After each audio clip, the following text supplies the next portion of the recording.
Pemirsa, upaya penjemputan paksa jenazah pasien COVID-19 terjadi di Rumah Sakit Kota Mataram, Nusa Tenggara Barat. Ratusan personel kepolisian bersitegang dengan warga desa Telagawaru, Lombok Barat yang berupaya mengambil jenazah salah satu warganya.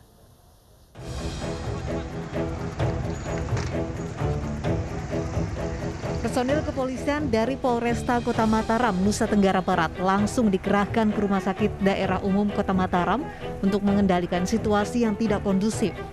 Keluarga dan kerabat pasien COVID-19 yang meninggal dunia berupaya mengambil paksa jenazah korban untuk dimakamkan secara biasa. Mediasi antara aparat dengan keluarga korban berlangsung alot. Jangan tebeng nih, perwakilan doang duduk.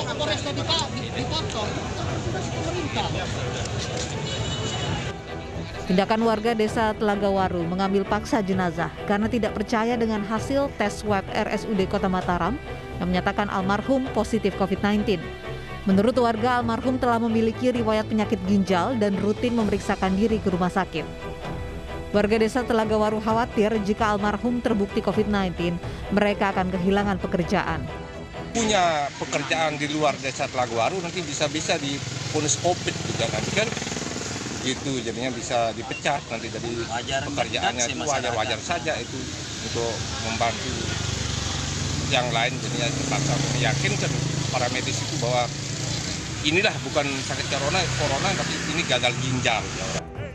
Menurut Kapolresta Mataram, sebelumnya pihak keluarga telah meminta jenazah diambil lebih awal untuk dimakamkan, namun belum diizinkan rumah sakit karena ada SOP yang harus dijalankan. Setelah bersepakat, jenazah dibawa menggunakan ambulans desa dan dimakamkan sesuai protokol kesehatan. Kepercayaan hasil swab itulah mereka ingin mengambil, tapi sekali lagi sekarang tidak ada pengambilan paksa. Tetap proses pengambilan jenazah mulai dari tempat jenazah dilakukan kegiatan oleh rumah sakit, itu tetap harus ikuti protokol. Upaya pengambilan paksa jenazah pasien COVID-19 telah terjadi beberapa kali di Nusa Tenggara Barat. Masyarakat diimbau untuk mematuhi protokol kesehatan dan memahami SOP pemulasaran jenazah terduga COVID-19 maupun positif COVID-19. Dari Mataram, Nusa Tenggara Barat, Hari Kasidi, iNews melaporkan. Pengambilan paksa jenazah pasien COVID-19 juga terjadi di Pasuruan, Jawa Timur. Warga desa Kedawang menjemput paksa jenazah pasien dari rumah sakit dan langsung dibawa ke kampung halaman dengan mobil pickup.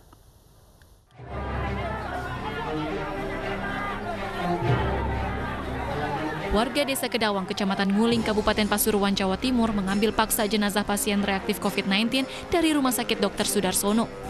Jenazah langsung dibawa warga menuju kampung halaman dengan menggunakan mobil pickup. Peristiwa terjadi pada hari Sabtu 25 Juli sekitar pukul 15.30. Warga berbondong-bondong datang untuk mengambil jenazah MA. Padahal hasil rapid test MA dinyatakan reaktif sedangkan hasil swab belum keluar. Wakil Bupati Pasuruan langsung mengimbau tokoh masyarakat dan warga untuk tidak melayat dan tidak mengantarkan jenazah sampai pemakaman. Karenanya saya minta panjenengan jangan sampai juga ikut-ikut ke makam. Saya minta tidak usah ikut karena sudah.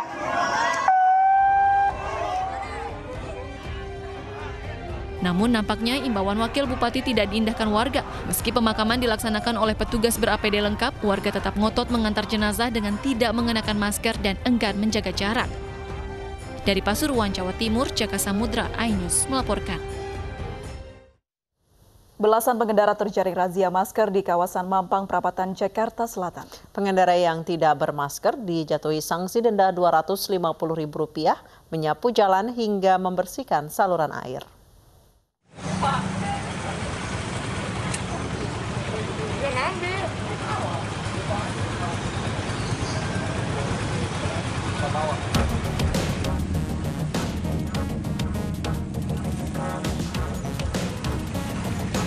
Petugas kembali menggelar razia masker di kawasan Mampang, Perapatan, Jakarta Selatan pagi tadi.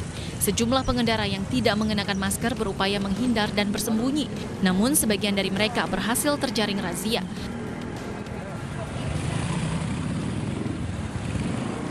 Belasan pengendara kedapatan tidak mengenakan masker. Mereka dijatuhi sanksi denda Rp250.000.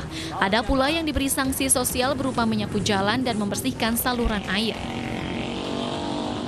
Berarti pemahamannya di sini masih banyak beberapa masyarakat yang belum sadar ya akan penggunaan masker ini sebagai bagian daripada kehidupan sehari-hari. Razia masker akan terus digelar selama masa pembatasan sosial berskala besar atau PSBB transisi. Masyarakat diminta mematuhi protokol kesehatan demi mencegah penularan COVID-19. Dari Jakarta, Sofyan Firdaus, iNews melaporkan. PT Kereta Api Indonesia membuka layanan rapid test seharga Rp85.000 di sejumlah stasiun di Pulau Jawa. Rapid test khusus untuk penumpang kereta api jarak jauh.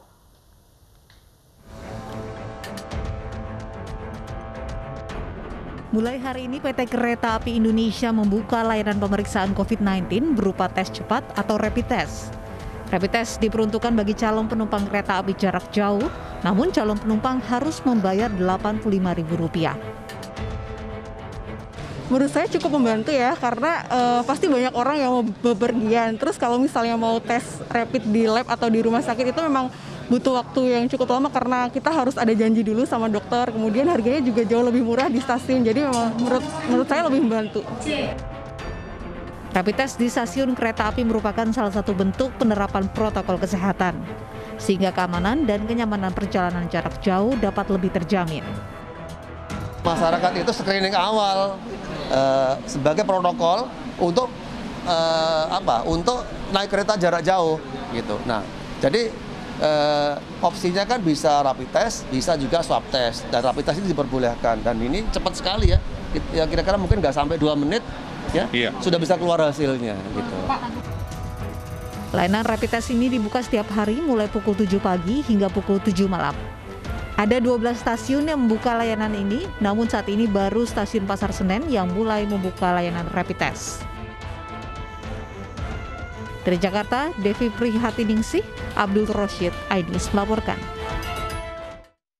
Pemirsa, perkantoran menjadi klaster baru penyebaran corona.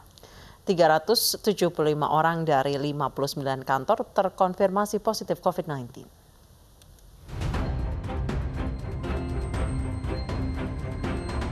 Perkantoran menjadi klaster baru penyebaran COVID-19 di ibu kota.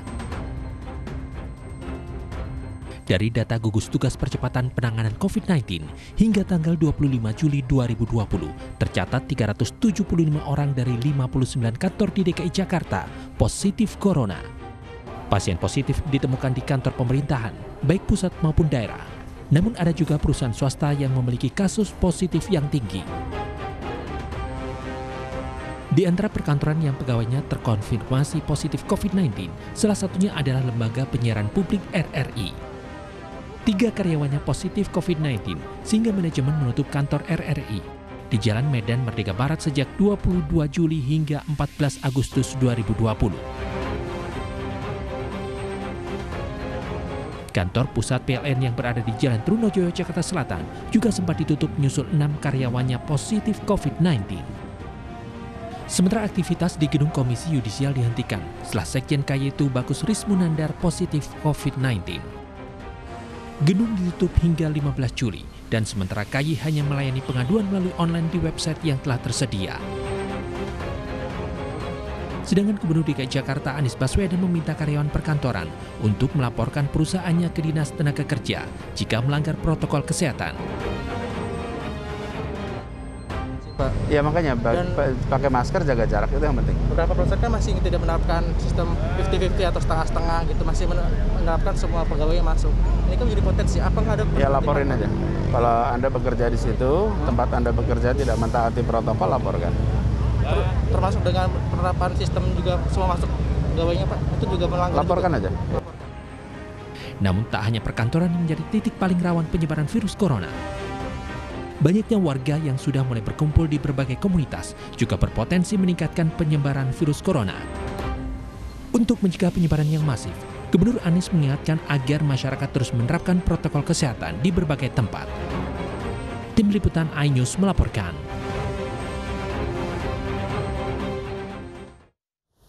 Dan pemirsa, untuk membahas perkantoran dan komunitas yang menjadi klaster penyebaran corona, kita telah terhubung dengan narasumber dan kita akan membahasnya bersama ahli epidemiologi Universitas Indonesia, Bapak Pandu Riono, dan kami juga masih berusaha menghubungi Bapak Wiku Adi Sasmito, juru bicara Satgas COVID-19, untuk bergabung dalam dialog kali ini. Saya ke Pak Pandu terlebih dahulu. Selamat sore Pak Pandu.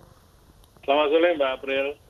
Baik, Pak Pandu, jika dilihat sebelum PSBB transisi dimulai, di mana sejumlah perkantoran sudah mulai beraktivitas meskipun dengan protokol kesehatan, jumlah pegawai yang terinfeksi COVID-19 ini bertambah hingga bisa dibilang 80%.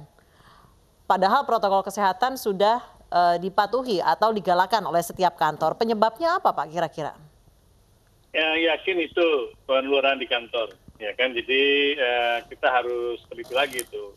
Ya, ternyata penularan yang meningkat di pegawai yang bekerja itu bisa saja menular dalam perjalanan, misalnya kan, menggunakan transportasi publik. Ya. Tapi kalau sudah menular, kemudian di kantor, misalnya kantor yang masih di DKI kan harusnya 50%, tidak boleh full gitu. Nah, jadi kalau ada pelanggaran, akan mudah sekali terjadi penularan yang besar karena full capacity. Nah, ini yang menurut kita perlu dievaluasi dari wilayah, dari kantor per kantor, karena kan ini sulit sekali mengkontrolnya. Memang yang menurut saya sih dilaporkan saja ke pihak Pemda DKI bahwa banyak yang masih belum melaporkan. Baik Pak Pandu, kalau menurut Anda kantornya yang yang nakal, tidak menaati protokol kesehatan dengan masuk seperti biasa dan jumlah pegawai juga seperti biasa, atau pegawainya yang tidak bisa disiplin menjalankan protokol kesehatan?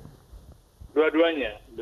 Jadi apakah kesalahannya di situasi di kantor, misalnya kantornya ventilasinya kurang bagus dan ada kewajiban harus semua masuk, atau juga tidak ada edukasi. Seharusnya pada awal sebelum masuk, semua pegawai setelah PSBB dilonggarkan itu harus diedukasi apa saja yang harus dikerjakan sebagai karyawan kantor. Gitu. Karena ini yang menurut saya sebagian besar tidak ada edukasi pada karyawan. Kemudian bagaimana pengawasannya pada karyawan-karyawan supaya mematuhinya. Dan dengan demikian kita akan ketahuan apakah masalahnya di karyawan kantor yang sudah diberitahu tetapi tidak mematuhi, apa kantor yang tidak sempat melakukan edukasi atau membuat aturan yang melanggar, memungkinkan pelanggaran di tempat kerja. Karena tempat kerja ini kan begitu dibuka kan tidak ada kewajiban harus 50%. Padahal PSBB sekarang itu masih berlaku di Jakarta. Masih berlaku kapasitas semua aktivitas sosial itu 50%. Belum ditingkatkan karena memang kemarin minggu lalu kan ada pelonjakan yang cukup membuat Pemda DKI untuk menghentikan proses transisi berikutnya. Nah, ini yang dan dampaknya kita lihat hampir banyak kantor, baik kantor pemerintah maupun kantor swasta, yang terjadi penularan. Tidak mungkin kalau tidak ada pelanggaran. Selain edukasi dan sosialisasi, Pak Pandu, solusi apa lagi yang bisa dilakukan untuk menekan penyebaran di perkantoran? Nah, pertama kemudian melihat kantor, melihat suasana kantor. Apakah ventilasi kantor sudah baik, gitu kan? Jadi banyak gedung-gedung yang menggunakan sistem pendingin yang tersentralisir itu semuanya jendela ditutup kan, dan seharusnya dibuat suatu situasi, diteliti ulang lagi regulasinya bagaimana supaya kualitas udara di kantor itu lebih baik. Kalau tidak, ya kan, itu akan membuat persyaratan untuk memudahkan peningkatan penularan tinggi. Kemudian dalam suasana seperti itu, maka perlu setiap pegawai walaupun di dalam kantor tetap memakai masker, dan perlu juga supaya pegawai itu bergerak ya keluar, dan bukan hanya waktu bekerja. Yang paling berbahaya atau paling pelanggaran itu terjadi adalah pada waktu istirahat. Nah, istirahat kan mereka berkumpul di luar kantor atau di tempat kafe atau sebagainya, seringkali karena ngumpul bareng ya, karena makan tidak pakai masker, bisa saja penularan terjadi. Jadi memang banyak celah-celah memungkinkan terjadi penularan ketika karyawan bekerja di kantor. Baik, Pak Pandu, tadi Anda menyebutkan selain pada saat jam istirahat dan pada saat makan, spot-spot mana saja yang menjadi potensi penularan terbanyak di klaster perkantoran ini, Pak? Ya, spot-spot tadi, spot-spot pertama berangkat dari rumah ke kantor, ya kan, kemudian selama bekerja di dalam ruangan di kantor, kemudian pada saat istirahat, ya kan, saat-saat itulah kemungkinan terjadi masyarakat lupa menggunakan masker atau maskernya diturunin, ya kemudian dipakai lagi dan tidak pakai masker yang benar atau tidak bisa menjaga jarak. Dan ini yang paling penting karena tempat-tempat itu yang mungkin bervariasi dari kantor ke kantor. Pak yang menurut Pandu, saya sih ya. perlu dipikirkan lah. Ya, lebih berbahaya mana? Para karyawan tidak mematuhi protokol kesehatan, misalnya seperti memakai masker atau kapasitas perkantoran lebih dari 50%? Dua-duanya.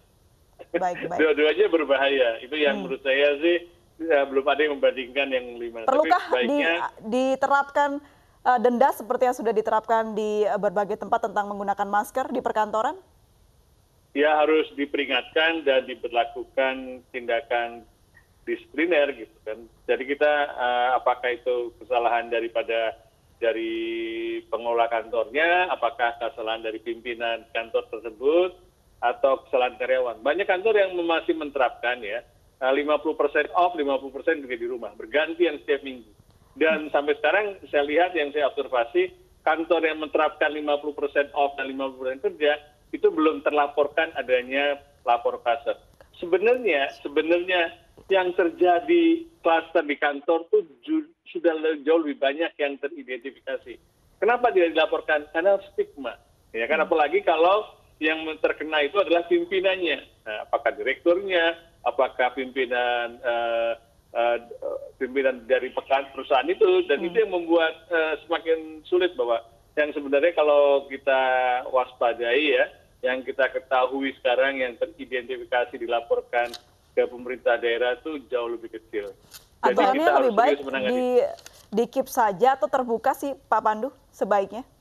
Sebaiknya dibuka.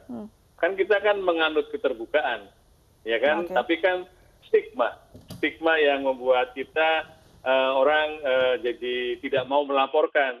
Tapi kalau tidak melaporkan bukan hanya menyembunyikan masalah itu, tetapi juga membahayakan karyawan yang lain. Karyawan yang lain kan tidak sadar bahwa dia kontak sama salah seorang pimpinan yang sebenarnya sudah positif.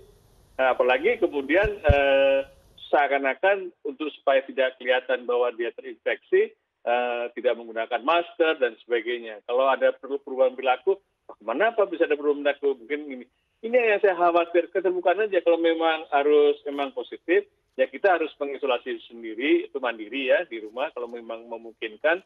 Kalau tidak kita ke Wisma Atlet atau tempat lain yang kita harus mengisolasi. Karena dengan cara itulah kita bisa memperluas penularan. Dan tanggung jawab kita sebagai orang yang terinfeksi untuk tidak menularkan pada orang lain termasuk keluarga kita. Baik, kita Pak Pandu, kami juga setelah terhubung dengan Ibu Dewi Nur Aisyah, tim pakar Satgas Penanganan COVID-19. Ibu Dewi Nur Aisyah, Ibu Dewi, sejauh ini banyak perkantoran yang memutuskan untuk menutupi karyawannya ataupun pimpinannya yang terinfeksi COVID-19. Sejauh ini dari tim pakar Satgas Penanganan COVID-19 seperti apa? Haruskah setiap perkantoran membuka data tersebut kepada pemerintah dan juga kepada sesama karyawan lainnya? Iya, jadi ada dua kondisi, Mbak. Yang pertama adalah data yang memang sudah terhimpun di Dinas Kesehatan dan mampu teridentifikasi berasal dari satu klaster yang sama, yaitu klaster perkantoran. Tapi yang kedua juga mungkin ada di mana kantor tersebut masih melakukan testing sehingga ditemukan beberapa yang positif di wilayahnya. Ada juga yang menemukan positif bukan dari kantornya, tapi ketika dia melakukan pemeriksaan mandiri contohnya, kemudian dia mungkin hanya dia yang tahu, bahkan mungkin atasannya juga nggak tahu. Jadi tadi sudah benar disampaikan bahwa tadi stigma ini harus dikurangi, masyarakat harus paham bahwa memiliki terinfeksi COVID ini bukan sesuatu hal yang buruk begitu. Jadi ini kan kurang lebih sama dengan penyakit infeksi lainnya. Jadi kita langsung harus mengkarantina diri, ini yang lebih penting. Jadi tadi informasi itu bisa dapat dari bermacam tempat. dari perusahaannya ketika dia memang melakukan pemeriksaan dan menemukan yang positif, ini wajib melaporkan. Kalau tidak tadi kita nggak akan tahu di daerah mana saja sudah terjadi banyak pengumpulan klaster. Dan nanti harusnya ketika sebuah perusahaan menemukan ada yang positif, ini dilakukan pemeriksaan satu lantai maupun di lantai-lantai yang lain. Jadi akan terlihat laju penularannya seperti apa di sana. Ibu Dewi, sejauh ini penindakan untuk kantor-kantor yang tidak menegakkan protokol kesehatan dan juga karyawan yang abai terhadap protokol kesehatan, apakah sudah ada aturan yang tegasnya, Ibu? Kalau dari pemerintah sebenarnya sudah menyediakan protokol kesehatan untuk diimplementasikan. Namun nanti tugas pemerintah daerah untuk memastikan implementasi tersebut benar dijalankan oleh setiap perusahaan atau kantor yang memilih untuk akhirnya beraktivitas kembali. Karena kan memang ada beberapa kantor yang masih memilih work from home, ada juga beberapa yang akhirnya sudah mengaktifkan, tapi kita harus evaluasi. Nah, Mones ini yang penting dan mungkin terkadang terlupa di pemerintah daerah untuk melakukan monitoring evaluasi ketika memang sudah dibuka kembali aktivitasnya, bagaimana dampaknya, apakah benar terjadi banyak klaster penambahan di sana, kemudian bagaimana perkantoran tersebut punya sistem untuk menerapkan protokol kesehatannya. Jadi tetap harus ada monitoring evaluasi yang wajib dilakukan oleh setiap pemerintah daerah dan ada countermeasure-nya setelah ditemukan apa yang harus dilakukan. Baik, Mbak Dewi, apakah ada tolak ukur angka penyebaran dari pasien positif di suatu kantor? Misalnya jika kantor tersebut sudah ada 20% atau 30% yang terjangkit atau kedapatan positif COVID-19 harus ditutup begitu, Mbak Dewi? Saat ini memang secara tolak ukur angka belum ada yang spesifik. Namun tadi yang saya bilang ketika sudah ditemukan satu kasus positif maka coba dilakukan pemeriksaan satu lantai. Ini kita harus lihat satu lantai berapa banyak yang positif. Kemudian lantai yang lain. Karena kita belajar dari Korea, mereka juga telah melakukan massive testing ketika kembali dilakukan aktivitas perkantoran. Biasanya yang di satu lantai lebih banyak, positivity rate-nya akan lebih tinggi di dalam satu lantai orang yang diperiksa. Namun ketika pindah dengan karyawan lain di lantai yang berbeda, ini semakin kecil memang angkanya. Nah, tapi memang kita belum melihat ada angka penularan yang tinggi sekali, karena mungkin belum pernah diperiksa seluruhnya juga. Kebanyakan masih sedikit dari jumlah orang yang diperiksa ini yang kemudian positif. Namun kalau ditanya angka patokan, saat ini belum ada patokan resmi berapa yang akhirnya kita bilang ketika ditemukan sekian banyak, maka sudah harus ditutup kembali perkantorannya. Baik, saya kembali ke Pak Pandu. Pak Pandu, pertanyaan yang sama kepada Ibu Dewi. Di angka berapa sih sebaiknya kantor ini mulai di lockdown atau di shutdown ketika ada pegawainya atau karyawannya yang terinfeksi COVID-19? Solusinya bukan di lockdown, tapi solusinya dilakukan kontak tracing. Misalnya nih saya mendapatkan kasus, ada konsultasi dari kantor tertentu, ada pimpinannya yang positif, ya kan? Tapi dia secara mandiri melakukan pemeriksaan dan kemudian menutupi padahal setiap hari melakukan rapat dengan semua stafnya. Dan juga yang paling berbahaya karena dia suatu kantor pemerintahan lah ya, semacam unit pemerintahan, kemudian melakukan rapat di tempat lain juga dengan suatu unit pemerintahan yang lain yang kemudian potensial menularkan. Nah, ini yang paling penting bukan ditutup, tapi kontak tracing. Kalau dia terbuka dan kemudian sebenarnya kan tempat tracingnya tahu bahwa orang ini walaupun dia pimpinan atau ini dia positif konfirmasi dengan PCR-nya itu.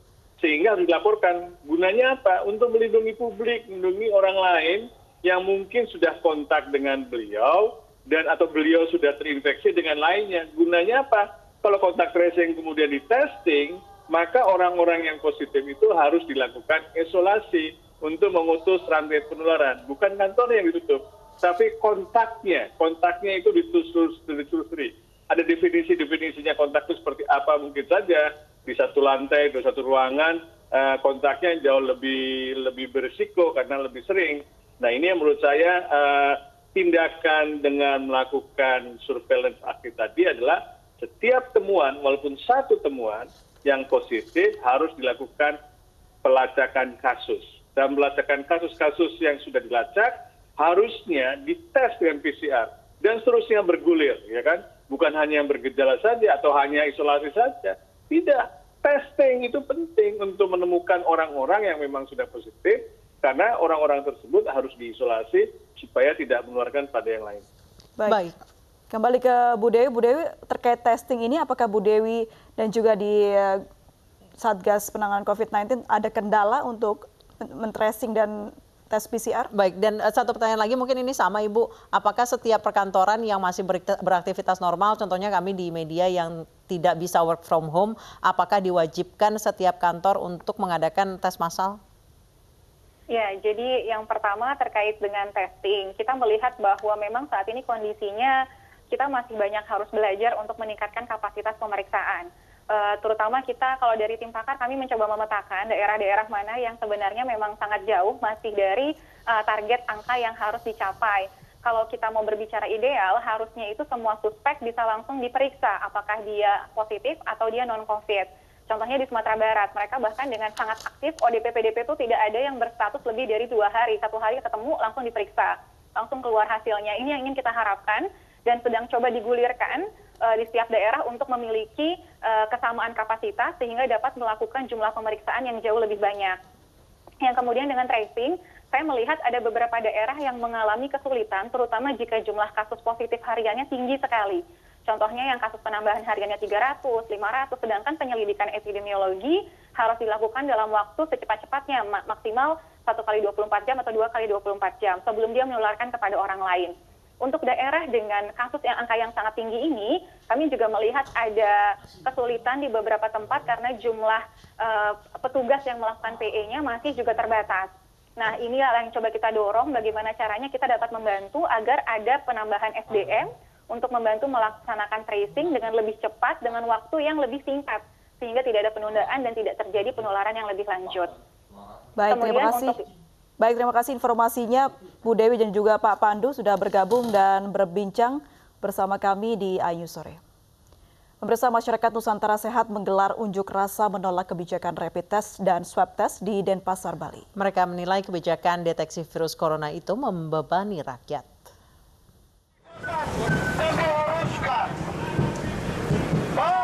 Masa yang tergabung dalam masyarakat Nusantara Sehat, Manusa, menggelar aksi jalan kaki menolak kebijakan rapid test menuju lapangan Renon Denpasar, Bali. Aksi juga diikuti drummer Superman is Dead, Igede Ari Astina atau yang akrab dikenal Jering dan istrinya Nora Alexandra. Demo tolak rapid test ini abaikan protokol kesehatan. Masa pengunjuk rasa menolak kebijakan rapid test dan swab test yang menjadi syarat administrasi perjalanan. Mereka menduga rapid test menjadi ladang bisnis baru oknum tak bertanggung jawab. Ya itu kan kita duga dan bisa jadi itu akan menjadi ajang bisnis baru ketika itu dipaksakan kayak gitu loh. Kan sekarang kita tahu, sekarang kita berpijak kepada rapid test dan swab test yang menurut para ahli dan pakar sampai perhimpunan rumah sakit dan juga perhimpunan dokter mengatakan bahwa rapid test dan swab test itu nggak berguna. Ya ngapain kita lakukan? Masa menuntut Gubernur Bali Wayan Koster membebaskan pengguna jasa transportasi dari rapid test dan swab test yang dinilai membebani warga. Dari Denpasar, Bali, Aris Wiyanto, iNews melaporkan. Pemirsa, Satgas COVID-19 akan memanggil musisi asal Bali dan warga Bali terkait aksi tolak rapid test yang digaungkan di Bali. Pemanggilan tersebut akan melibatkan tokoh di Bali. Ketua Tim Satgas Penanganan COVID-19, Komite Kesehatan Doni Monardo tegaskan, COVID-19 adalah ancaman nyata bagi umat manusia. Tegaskan bahwa Presiden tentang prioritas perubahan perilaku melalui program sosialisasi dan komunikasi yang lebih efektif.